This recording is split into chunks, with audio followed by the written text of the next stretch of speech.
Otherwise, they cannot have access to the papers. For the job seeker, that's a fantastic resource because you can start searching that directory and trying to find organizations that you may have never heard about, but it's going to be very helpful and relevant for your job seeking actions.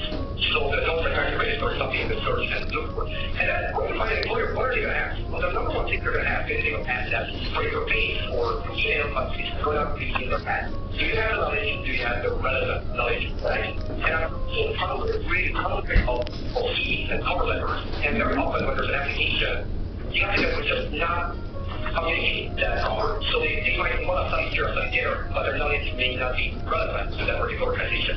So it's a pretty good job. First, I'm not going to ask you this way, but that's something they will be considering. How can you, and I think long and hard, how can you sort of prove or underline in your email, cover letter, or resume that you're going to do a good job? You can sort of prove it by publications you've done, by references that you can gather, by track records that you can convey to them that you are going to be good in the job. Really, really good fit. Again, this is a, well, I hear this expression from Americans mostly, but Europeans may not be so, they wouldn't tell me these exact words, but they would have the same consideration. I'll give a very personal example. In our company, we are a very small team, and when we were hiring, we were very much thinking, if a person comes here and wants to work with us, we need to ensure that that person is able to work in a small office with a small team. So if you fit better in a large organization because you like procedures and processes and you like that certain things have their own responsible manager, that culturally, meaning corporate culture, that might not be good. So that's a very important consideration. Even institutions, that they are large institutions, so you need to make sure that if you're part of that, you try to convey that message that you can fit into a complex and open bureaucratic institution. If you're applying to a trade association, you need to convey the message that you're going to be good working in a relatively small team and have the right level of independence. So for number 4, that can work out in practical terms, that if you are not an EU citizen, which again is perfectly fine when applying for a job, you still want to make sure that the employer doesn't have second thoughts and they're not going to ask themselves, say, well, here's an Albanian citizen and the profile is just perfect. But I have doubts whether the work permit, the local administration, wouldn't that make extra time for you? Wouldn't that cause some administrative burden? If you upfront answer that question, say, well, I'm a long-term resident in Hungary, you give me a right to work in other parts of Europe. Yeah, I think just one thing seems minor, but immediately to some of the anxiety that most an employer would have. I think there are dozens and dozens of candidates, and one of them might be just more headache in administrative firms, or it's just taking your hat. So the question I think that for your application to be successful. And I have an idea how to get a great job, and I'll give you 7 sort of tips. So over in the number 1, value and crossroads, you got this weird image of a tiger and a lion and White House and play there. Yes, you have a background, let's say, in engineering. Can you study European affairs? Now that's very important because engineering and European affairs can do a great job at, say, car manufacturers from full representation. Because you actually know the engineering stuff and you know the politics around it as well, including the language that you have and another experience you gain. You say, going back to my previous example, so if you speak say Russian, and at the same time you're dealing with the Western Caucasus and you studied international politics, that could be a very unique case, which makes an ideal candidate for that sort of job. So try to find those hidden or relatively untapped pieces of information, and you may not do there will be events that if you manage to highlight them because the employer you'll land a job. Number 2 is to pay a lot of attention to soft skills. A lot of candidates, I know from personal experience, a lot of candidates tend to focus purely on data, and they tend to forget to talk about their soft skills. And soft skills being their presentation skills, their creative writing skills, their how leverage you are in a foreign language, that you're able to do an excellent teamwork. These are things that just sit at the very end, in the very back of your CV. And so even my employers are more and more looking for it. So again, if you apply for a job and you're in a trade association, chances are they will need to do a lot of events or organize a lot of political discussions. You highlight that and you participate in that move forward competition, you participate in negotiation simulation exercise. These things should not be that they're very, very important. And my personal example here is that where I was here College of Europe. I had one advice to the College of Europe where I pursued a degree in European political administration. And I was not the best candidate by far. I did not know the most, for sure. But I still got in, and I had a chance to talk to one of the members of the jury who told me afterwards, well, Mr. Bannon, the thing is, you knew enough for us to consider you. You certainly didn't know the most. But generally, you came across someone who likes to communicate, who seems to be getting along with others well, so that was an important factor for us to consider. This is not about me, this is about having the message that soft skills can play an important role in you landing the job, and not just the pure technical knowledge that you have. Next thing is, there's a famous presentation by a guy called Ted Dean, and we're looking it up. He gave a very, very good TED talk, 60, 20 minutes, where he essentially outlines the following: that one, you are looking for the job keeper would sit somewhere in the middle of these three circles of the Venn diagram. And there are three things to consider.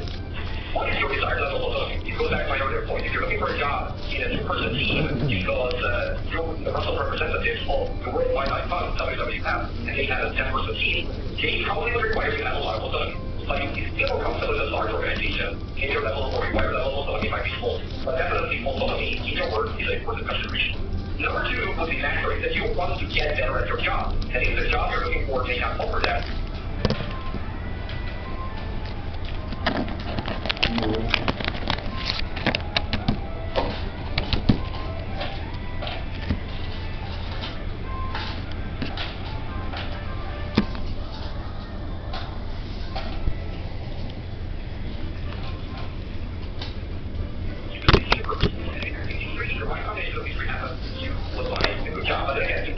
are taking the same way. If I'm an advocacy organization, if I'm the World Wildlife Fund, I probably want someone cares deeply about environmental issues and someone who takes it seriously to argue for it, and not just someone who feels good in a small office and learn about advocacy issues. Because they'll be also fine, naturally fine, but what about the purpose? So you want to highlight each of these elements in one way or another in your job application to make sure that you get hired. And the next thing is domain maintain. This is from a web design book, but another message which so much comes back when I look at applications and cover them. So you see, I give an example here. I don't know how valuable that is on the screen for those who are a little further away, but let me read out. So it says, here I present on applying for a position of the Chief Consultant at your association. I'm rated from the CEU, and I see continuous German by my screen. I have years of experience in affairs and responsibility distribution and the European Commission. What is wrong with this cover letter? Well, the problem that this cover letter makes the employer think, in the sense that it makes them, it requires from them a lot of cognitive process, a lot of cognitive effort to connect your profile with what they are doing. But it's something that you for them. This is something you can anticipate. And here's the sort of a better version of the same message. Dear Mr. Smith, I believe my diploma from the CEU can be a great asset to your company and I'm submitting my job application. You see the change of tone that you're not just sort of saying what you are and what you do, but how you can contribute to your dad. This is finally still like me that you want to apply for your job application. That the influence division German along with the training about just finishing the commission is beneficial when your association and correct members of your department who support and just look for your website are crucial for the dossiers you tackle. So the point is totally the message, the process is totally good. You can say, how can you help them reach their goals? So you don't you don't get them to do that exercise, you do it for them. So here's the next thing, association of abstraction for reading first. You don't want to be abstract, you want to be very, very quick. So when I see cover letters, when I see resumes that says, I know many things, I'm an expert in environmental policy, I have several years of experience working on structural documents. This is very, very poor writing. It's not going to get you far. You need to be far more specific. You need to put there the programming, the regional funding, the budget you work on, the number of people you work together, how many people did you manage. You need to be far more specific, because otherwise the message will just simply not resonate with those employers. And then I have a lot about jargon. We all see jargon. I already told you a few episodes. You second national expert, SME. Jargon very often can be huge jargon. It can be aggregation. It can be industry jargon. Be very careful. So if you are positive that the person reading the file will know that. So again, going back to the previous example, if you're dealing with, say, Central Asia development project, and you're applying for a job at World Bank office in Brussels, maybe you want to use jargon because it creates that language, that connection with those folks who are using those every day. Such that, oh, there's someone who's dealing with the same project talking to you. So that can create a lot of rapport, a lot of good connection. Otherwise, if maybe it's a hiring manager because it's a larger company, let's say Bayer is a large pharmaceutical chemical company, maybe HR was a application out in Brussels, like their central office, they have no clue whatsoever about the EU jargon. So think very carefully which one you're using. Is it going to help your cause, or is it really going to hurt you? And then the last one, things that are being a greater goal, make sure that your LinkedIn profile is optimized and is in sync with your resume or CV that you're sending out. Make sure that you link into the PDF of your application the thesis that you present, or the background, or any sort of presentation you've given. Put it on SlideShare, put it on online platform to showcase how you present, how you see these things. So all of this together in these contexts hopefully gives you a good head start of how you can approach that in terms of which the kind of job sets or the kind of sectors or areas that are available and how you approach the application. Now, having said that, let me spend a couple minutes and then we'll open up for questions very briefly about the SSO procedure for those of you who are interested very specifically working for EU institutions as multi-civil servants. So the number one thing, the number one question though is eligibility. Eligibility should have the formal criteria to qualify as a candidate. And that's always written in terms of competition. As I said before, in all home cases, you need to be citizen of the EU member states, and you need to have completed military service if that's compulsory in your country. I don't think that's the case in any EU country. And you need to have sort of the right morals for the job. So hopefully you're not a convicted criminal who would like to attack the institution. And so these are just pretty basic formal criteria, but then sometimes, of course, especially competition. So sometimes EPSO will announce competitions for, let's say, intellectual property lawyers, or they might announce competition for nuclear scientists, nuclear science. So sometimes they have a very specific one. In those cases, they would require you to have a degree, a diploma, a qualification, which is relevant to that field. In other cases, all you need to have a generic degree, a bachelor degree would be the minimum requirement. But then in some cases, again, I'm giving you sort of a high-level overview, depending on the exam. In some cases, they might do some pre-screening. So for the contract agent exams are happening now, they do a pre-screening of the candidates. For specialist exams, or the so-called candidate screener. That's basically a survey or a question and an answer sheet you need to fill in, and based on that, they check whether you really have the right number of years of experience or who has a profile or qualifications. But generally, basically everybody fits the test, so there's no pre-screening. But there is still a pre-selection. For pre-selection tests, essentially means three types of tests: the verbal reasoning, numerical reasoning, and abstract reasoning. And then again, I put it in brackets, the competency test is for specialist exams, or for contract agent exams. But for almost all exams you need is the Magic 3, the so-called psychometric test. And these are administered in language one. Language one is your mother tongue, as long as it's an EU official language. Ours are 24 EU official languages, and you need to pick one of those. I pick Hungarian, if I spoke Greek, I could speak Greek.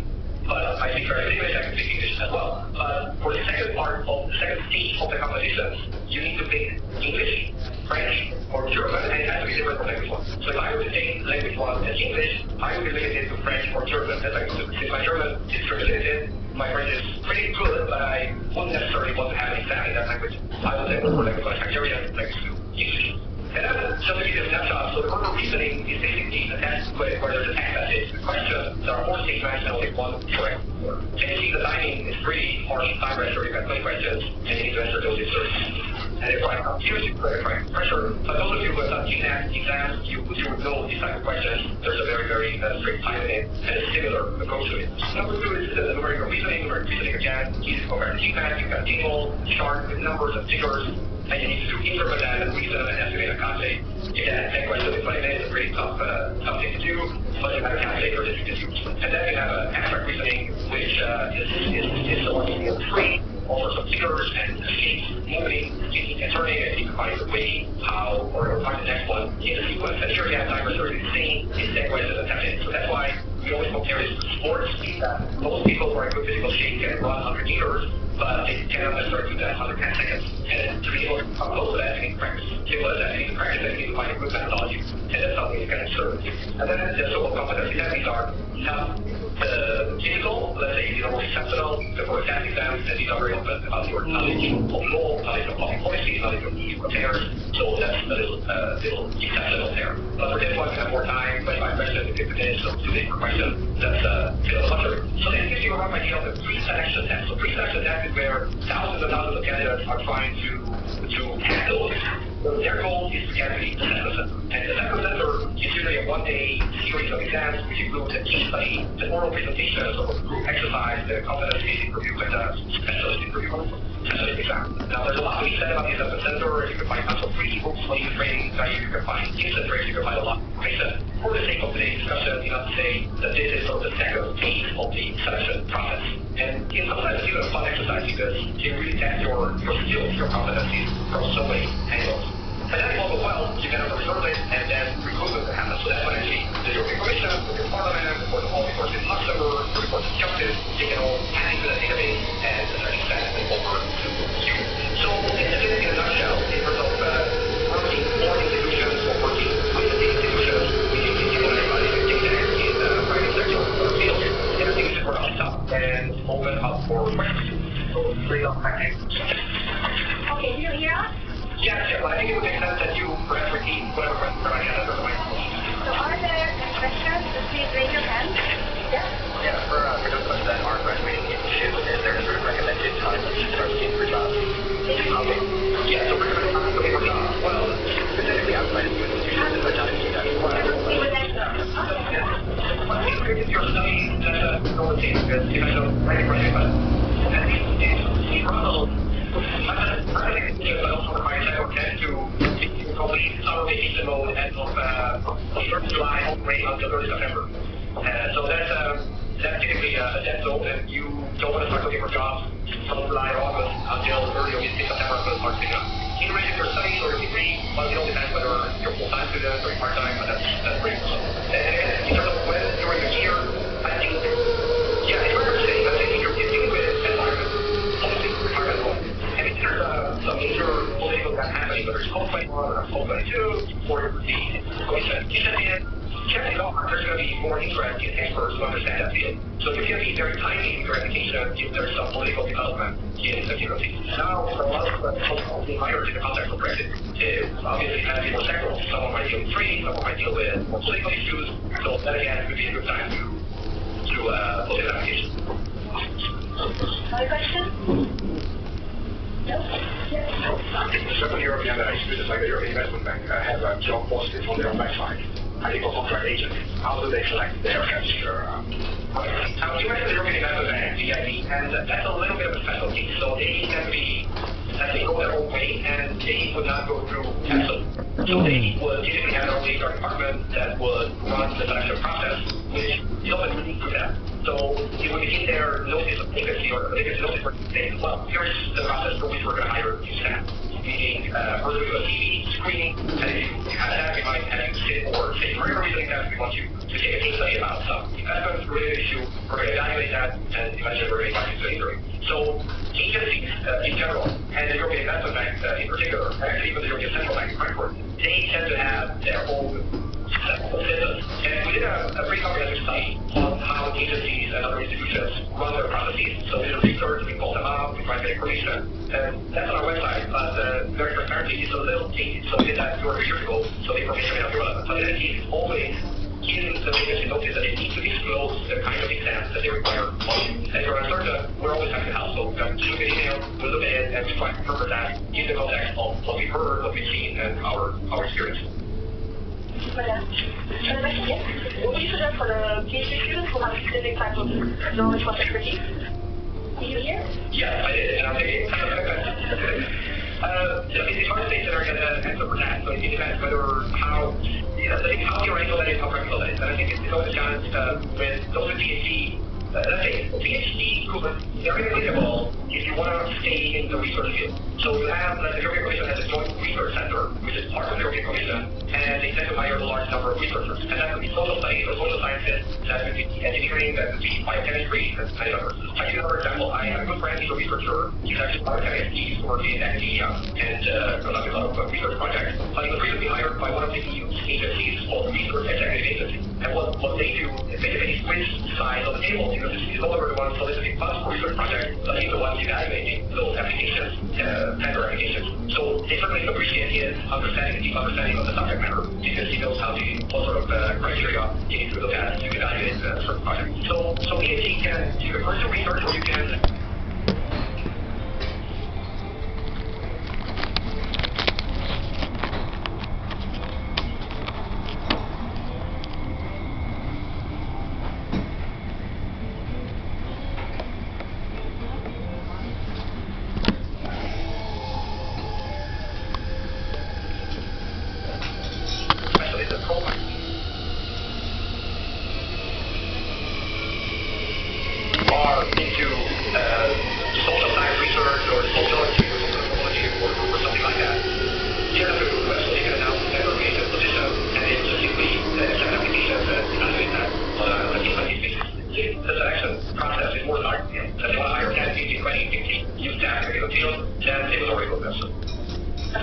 Very good question from an online participant. So the question is, how long are we on the reserve list once we have the program, acceptance process? Is there a time during which we can be on? Right. Now, as I mentioned before, the ultimate goal of the actual process is that you end up with a reservist. And from the reservist, you still need to be recruited. How long you're there and how long the reservist is selling. But normally 1 year is a result